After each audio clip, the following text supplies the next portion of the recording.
जन्मदात्री सुद्धा आपण काय करत असतो, म्हणत असतो. ठीक आहे. मग मला सांगा, तुमची आई आहे, तुमच्या आईला तुम्ही काय म्हणताय बाळांनो? मम्मी. कोण कोण मम्मी म्हणतं बरं सांगा? अरे बाप, एवढे जण सगळे तुम्ही मम्मी म्हणता?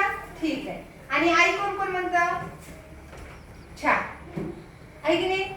बघा, आपण मम्मी म्हणायचं का आई म्हणायचं? आई का म्हणायचं? आई तुम्ही मम्मी म्हणता की नाही? एक गोष्ट सांगू, छोटीशी आहे. आपण कोणत्या देशामध्ये राहतो मला सांगा? भारत देशामध्ये, आहे की नाही? आणि आपल्या ह्या भारत देशामध्ये आपण सहसा आपण आईला काय म्हणत असतो? आईच म्हणत असतो, आहे की नाही?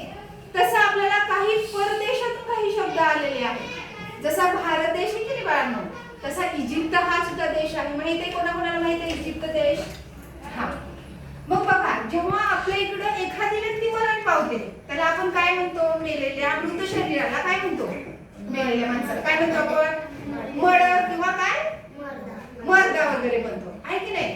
तसं इजिप्त देशामध्ये एखादी व्यक्ती जर मरण पावली तर त्या प्रेताला काय म्हणतात? ममी म्हणतात. काय म्हणतात? ममी.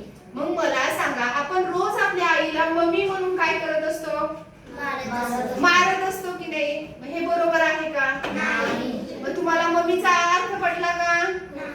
नक्की? मला सांगा, कोण कोण मम्मी म्हणत होता ते सांगा बरं. हात वर करा, कोण कोण मम्मी म्हणत होतं. ठीक आहे. मग आजपासून तुम्ही तुमच्या आईला मम्मी